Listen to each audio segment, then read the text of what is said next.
Vous travaillez dans une grande entreprise et vous n'arrivez pas à obtenir la promotion que vous croyez mériter. Je me sentais tellement seul. Votre chef vous appuie, il en a même renseigné les ressources humaines, mais il y a quelque chose qui coince et vous n'arrivez pas à vous en dépatouiller. Il y a une méthode qui va vous aider à obtenir en 4 étapes votre promotion. C'est l'heure. Let's go! Moi c'est Aurora, je suis prof en empowerment au féminin et j'aide les working girls à devenir des vraies girl boss, à s'épanouir au travail et à obtenir du succès. Si ces thématiques vous intéressent, abonnez-vous tout de suite et surtout appuyez sur la cloche pour ne pas rater toutes les autres vidéos. On va donc voir cette méthode en 4 étapes pour savoir comment obtenir une promotion. La première étape pour réussir à obtenir une promotion, c'est de régler son mindset. On a vu aussi dans une précédente vidéo qu'il est essentiel de s'entourer de bonnes personnes pour réussir à penser de façon positive. C'est difficile, hein? D'ailleurs, si vous pensez être entouré de personnes toxiques mais vous savez pas les identifier, regardez ma précédente vidéo juste ici sur comment identifier les 3 types de collègues toxiques.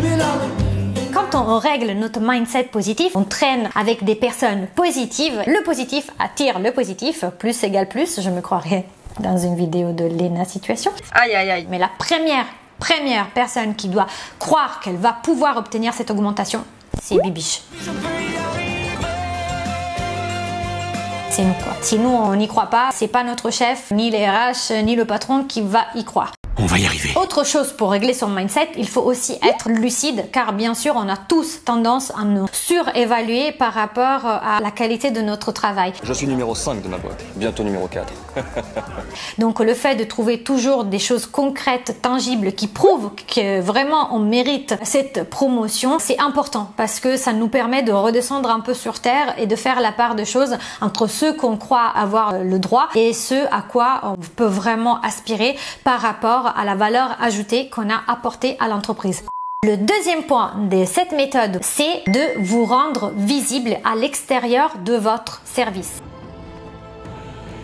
Votre chef vous appuie, les RH sont au courant car les RH normalement font ce qu'on appelle dans les grosses entreprises des people review, c'est-à-dire des réunions avec les managers où ils passent un review, toutes les personnes de l'équipe en voyant pour chacune à quel point elle en est de sa carrière et dans son poste et si elle mérite ou pas une promotion, une augmentation, etc. Imaginons que les people review ont été faites et que vous savez que votre chef vous appuie, maintenant il ne vous reste que à être connu à l'extérieur de votre service. Première chose, le network. On ne parle pas de Shopper ou de LinkedIn, on parle tout simplement de se relationner avec des collègues qui sortent un petit peu de notre service. Pour cela, toutes les occasions sont bonnes. Les soirées d'entreprise, la soirée de la galette, les rendez-vous de Noël, des choses un peu plus formelles dans le cadre du travail comme la participation avec des personnes d'autres services à des salons. Vous pouvez aussi vous porter volontaire pour parler de votre entreprise auprès des écoles. Comme ça, vous pouvez aller côtoyer les gens des RH qui vous accompagneront lors de ces conférences. Il faut vraiment essayer de picorer, en fait de choper toutes les possibilités que vous avez pour vous faire connaître à l'extérieur de votre service.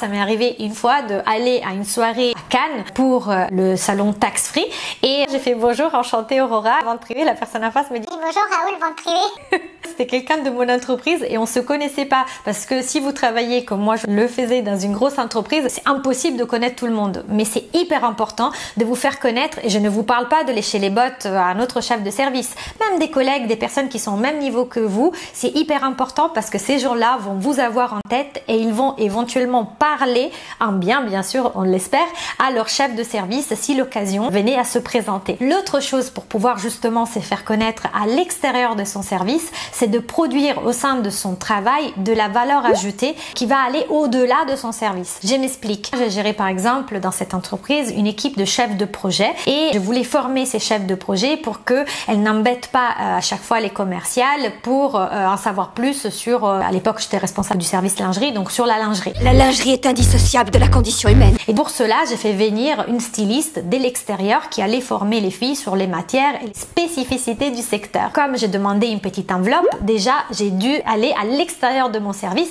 pour demander cet argent. Et dans un deuxième temps, ils ont bien pensé de rentabiliser cette conférence que j'allais organiser avec cette styliste en lingerie pour en faire bénéficier aussi les commerciales françaises mais aussi internationales et tout le service après-vente parce que forcément ces jours-là sont en relation avec la clientèle et donc c'était hyper important pour elles de savoir concrètement de quoi elles parlaient quand elles étaient face à un client. Comme ça, j'ai réussi à me faire connaître au-delà de mon service.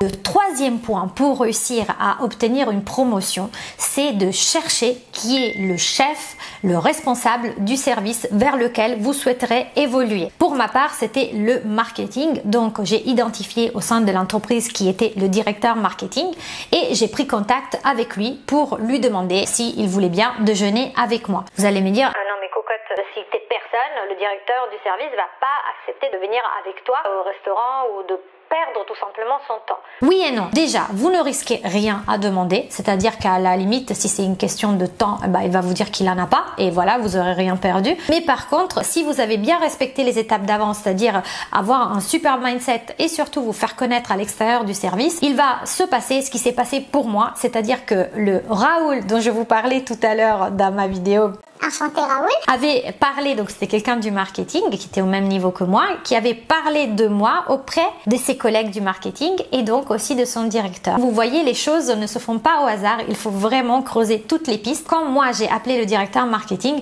forcément, il savait pas exactement qui j'étais, mais il avait déjà entendu parler de moi. Il a accepté, bien sûr pas le déj parce qu'il avait pas le temps, mais on a fait un petit déj vite fait. De cette façon, vous allez augmenter les chances de pouvoir vous faire connaître auprès du décideur du secteur, du service vers lequel vous voulez évoluer. Une fois que vous avez obtenu ce rendez-vous avec le chef de service que vous visez, bien sûr, il ne faut pas se rater. Et donc, pour cela, ne vous inquiétez pas, il y a une petite méthode qui s'appelle FERS, F-E-R-S. F, c'est comme flexible. La personne, comme vous savez très bien, va pas avoir énormément de temps à vous consacrer. Il ne vous connaît pas ou vous connaît très mal. Et en tout cas, c'est un directeur. Donc, par définition, il a d'autres choses à faire que prendre des cafés avec des personnes. Quoique, ça peut aussi faire partie de son boulot. Mais bon, bref. En tout cas, essayez d'optimiser ce rendez-vous. Et F comme flexible, ça veut dire pliez-vous à ses exigences. S'il vous dit, je suis disponible 5 minutes maintenant, vous lâchez ce que vous êtes en train de faire et vous y allez. Je suis en retard. S'il vous dit demain à 14h35, vous n'arrivez pas à 14h40 parce que peut-être il pensait vous consacrer de 14h35 à 14h35 à la cafette. Soyez vraiment hyper flexible par rapport à ce rendez-vous car la personne face à vous, elle a d'autres chats à fouetter que vous rencontrez. La deuxième lettre de la méthode, c'est E comme échange. Vous voyez cette personne, vous parlez avec elle, écoutez. Écoutez ce qu'elle a à vous dire, écoutez ce à quoi elle s'intéresse. Si par exemple elle est en train de lancer un nouveau projet sur la RVR, quand vous revenez à votre poste, faites des recherches, vous faites-les plutôt chez vous le soir et ensuite vous lui envoyez un mail de remerciement où vous le remerciez de son temps et vous lui envoyez quelques articles que vous avez trouvés au sujet de la RVR ou en tout cas au sujet de ce qui vous pensez pouvoir l'intéresser. De cette façon, vous allez montrer patte blanche, vous allez montrer que vous êtes proactive et surtout que vous lui avez pas fait perdre son temps parce que déjà vous lui avez donné des renseignements susceptibles de l'intéresser. La troisième lettre de l'acronyme, c'est R comme recherche. Bien sûr, quand vous allez vous pointer, même si vous avez fait des recherches rapidement, vous avez compris que c'était le directeur marketing, faites des recherches sur LinkedIn pour savoir d'où il vient, quelles sont les entreprises où il est passé précédemment. Prenez le temps d'analyser son profil LinkedIn pour vous présenter tout comme vous le ferez pour un entretien d'embauche, en connaissance de cause, en connaissant la personne avec qui vous avez affaire. Je fais des recherches. La quatrième lettre, c'est S comme spécifique. Ça, c'est hyper important parce que souvent, on arrive à obtenir un rendez-vous, on est tout content, on prend un café et puis après, la personne en face, elle peut même vous trouver brillante. Mais si vous ne dites pas ce que vous recherchez, il ne saura pas dans quelle case vous mettre. Il ne saura pas si l'occasion se présente d'une ouverture de poste au sein de son service. Il ne saurait pas ce que vous savez très bien faire, ce que vous voulez faire parce que vous pouvez aussi être capable de faire quelque chose et juste ne plus vouloir la faire. Soyez spécifique sur ce que vous voulez. qui vous ferait plaisir? Et si vous ne connaissez pas dans le détail, chose qui est absolument normale, quelles sont les tâches au sein de ce service que vous visez, dites ce que vous aimeriez bien faire, quelles sont les qualités que vous voudriez mettre en avant et que vous pensiez être super utiles pour ce service. Pour ma part, par exemple, c'était au marketing international, j'ai mis en avant le fait que je parlais 4 langues et que mon plus gros désir, c'était de pouvoir les parler tous les jours. De cette façon, quand l'occasion est venue, ils ont pensé à moi pour créer un poste de responsable de la coordination internationale, car forcément il fallait quelqu'un qui parle les 4 langues. Et c'est venu tout de suite à l'esprit de cette personne parce que justement c'est ce que j'avais dit que je voulais faire au sein de son service. La vidéo n'est toujours pas terminée. Si vous voulez avoir une promotion, les 4 points sont avoir un mindset ultra positif, vous faire connaître au-delà de votre service en faisant du networking et aussi en produisant de la valeur ajoutée au-delà de votre service. Le 3e point, c'est prendre contact avec le chef de service du service vers lequel vous souhaiterez évoluer. Et le 4e point, c'est d'appliquer la méthode FAIRS lors du rendez-vous avec ce décideur pour réussir votre entretien et faire brèche, qu'il se rappelle de vous, qu'il pense à vous quand un poste venait à s'ouvrir au sein de son service. J'espère que cette vidéo vous a été utile. Si vous obtenez une promotion grâce à cette méthode, s'il vous plaît, dites-le moi, j'en serais ravie. Si d'autres vidéos sur le monde du travail vous intéressent, abonnez-vous à cette chaîne. Et d'ailleurs, si vous avez réussi à obtenir une promotion mais que vous avez du mal à négocier une augmentation de pépette, parce que ça c'est le cas, quand au sein de la même entreprise on arrive à obtenir une promotion, on a du mal ensuite à négocier aussi du numéraire, regardez la vidéo que j'ai faite à ce sujet sur comment négocier une augmentation. Je vous remercie beaucoup et avant de vous dire ciao con un bacio, je vous dis ce que je porte. Mon petit haut vient de Jennifer, je pense qu'il est encore en boutique en ce moment, j'essaierai de vous trouver le link et je vais vous dire ciao con un bacio et à la prossima, ciao!